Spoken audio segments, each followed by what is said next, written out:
What's up, family? This is your man, not your boy. Go black to Africa. Black tax. You know, it's a shame that sitting here in an African country, that I've been to 30 African countries, and what I hear a lot of people talk about is the black tax. How can in Africa one could imagine that you will be taken advantage of because of who you are? How can a system that is in place, one that raised you up, one that brought you amongst your own people, would turn around and give you a black tax? Now, many of you all may have never heard of it. Many of you all might think it's silly, but it exists. To my amazement, it exists. Some of you all might even be familiar who live outside of Africa. You see, it's a shame when you try to make advancements in life. You try to, do all you can, establish yourself, get yourself rooted in business ventures or jobs, that you just have to take 2 steps back because of the black tax. It's a shame that even many will leave their own countries to get away from the black tax, go over to Western worlds just to get money and stuff, to make more, to be able to prosper, only to come back and be hounded with the black tax. This black tax has held many people back. Many people who know that this system have been digging in their pockets ever since, as long as they can remember. What's required of you because you are black or you're part of the family, because you are one who have apparently made it or became successful, that black tax is required of you. Now, I know some of you all are saying, get on with it, go black. What is this black tax? The first time I heard of black tax was when I was in South Africa. And I was in conversation, and the brother shared with me that, the biggest problem in South Africa is the black tax. And I said, hold up. Don't you dare tell me y'all getting hit with taxes because you're black. He said, oh, well, no, not what you think it is. But you might as well call it that, because no matter where you turn, there is always your own trying to get from you. That's right, family. The black tax, which was explained to me, and I see it all over Africa. I even see it in America amongst our own people. That we are the #1 problem when it comes to family or an individual in the family who's trying to prosper. And if there's an indication that there is he or she that is making money, people in the family will have expectations of you to give to them. Now, let me go ahead and a little further this black tax. I thought it was ludicrous too. I thought it was odd that this is what they call when your family members press upon one another to help them, and yet it gets to a place where everybody is so broke, nobody has a chance to rise. And I found even those who have escaped out of this circle of dependency, a handout, begging, they feel very uneasy coming back to visit their family. I've talked to many of Africans. I spoke to many of African Americans who their family members is their Achilles heel. Or for those who don't know what that means, it's the one who cripples them, the one who sets them back. That you put the grind in, you put the time in, you went over and beyond, you done more than the average person, and you was able to at least get a head step in trying to get into a place of financial freedom. And yet every time you turn around, some family members are giving you a hard way to go to give you money, for you to give them money. I have talked to many who say they are like, they resist really coming home. And the last guy I spoke to, probably about a month ago, he's staying over where I stay, and said he lives about 2 or 3 hours away, because once people see you, the word spreads like wildfire that you are in town, and everybody is coming looking for you. And you're gonna hear every sad story that their family member is sick, child needs money for school, somebody's starving, this broke down, and you're gonna be inundated with paying for people coming to you because they see that you might have more money than them.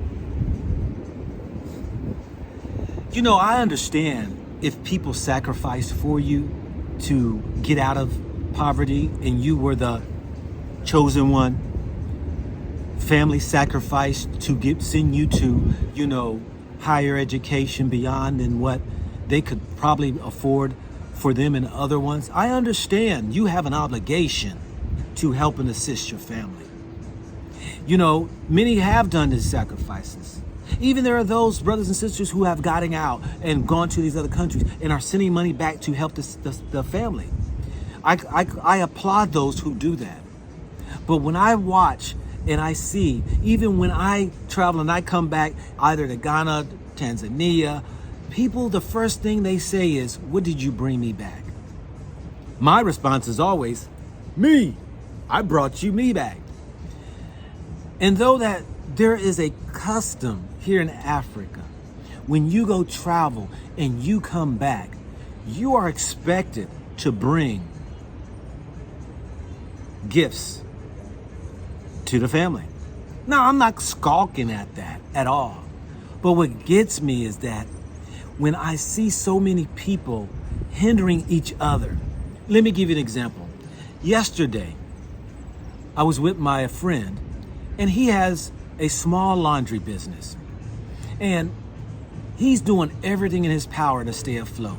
He pays his workers. He's got overhead to pay, utilities, water bill. He's got machines that he's got to keep, maintenance and stuff. And it just so happened that one of the customers, like many others, was expecting him to give him a discount. And I said, but you're the cheapest one, because I went with him I showed him how to do a market analysis on what everybody else is charging, and then you come in with a cheaper price. Well, he decided to do his price, which I still think is way below the others out here who are doing business. But everybody is squeezing him for a discount on his price, which this is the cheapest all around. So it just happened that he had shared with this one brother, he would give him a discount.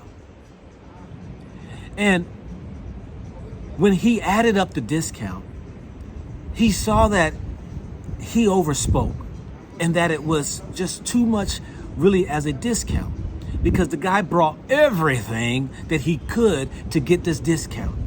So while I was with him, he got on the phone to make this call to this guy to tell him he couldn't do it. And this guy gave him a hard way to go. Now, this guy my friend told me that this guy, he's in construction. He drives around with a Tundra truck, and he has this expectations to get this dirt cheap because he wants to save himself some CDs. So when he was on the phone, I said, let me speak to the brother. And I got on the phone with the brother. I said, brother, how old are you? He said, I'm 42. I said, okay, I'm 56 years old. And I want to share with you something. Why is it that you're squeezing your brother, that you know that he is trying to do business, but you're taking advantage because you want to go ahead and get the cheapest that you can and leave him with the less while you can have more? So I asked him, I said, how much is your car? What type of car do you drive? He says, what that got to do with anything? I said, it has everything to do with something. Because I can quite sure, because my friend told me what he drove. And I saw the clothes that he wears. And yet I see this time and time again that these people who are trying to get more money or live a lavish lifestyle, they squeeze their own people. They haggle them. They try to get the lowest price ever. And this guy sits here and come out of his mouth and says, I'm trying to help him in his business. I said, brother, his business don't need your help. It needs your support. You aren't here to help him. You're here just trying to look for a deal. Then he says, I got my guy who did my laundry does way cheaper than he does. Does he have a storefront? Is he paying employees? He's washing your clothes out of a bucket for trying to make as little makes money that he can. And yet you expect the man who got a storefront, pay employees, got overhead, and you want him to match the price. This is what we do, the homeboy discount. We do it back in America. Brother open up a business. Yo, man, give me the hookup. We do it to each other. We rather see each other in a struggle instead of rising up, getting out of the struggle. And soon as we see somebody get out of the struggle, like I told my friend, you show up here at your business and you step your game up in trying to buy a car so that you can flash, I guarantee you're going to lose a nice percentage of your business because envy and jealousy will set in and they will take their money and go down to the street. He said, we went over to the Chinaman laundromat. And I was inconspicuous undercover asking the prices, while I was showing them how you do a market analysis on what your competitor is doing. And I went in there, I got every price that was. But these people who will hate envy and jealousy will take their money, and his shirts, the Chinaman shirts, are 17 CDs.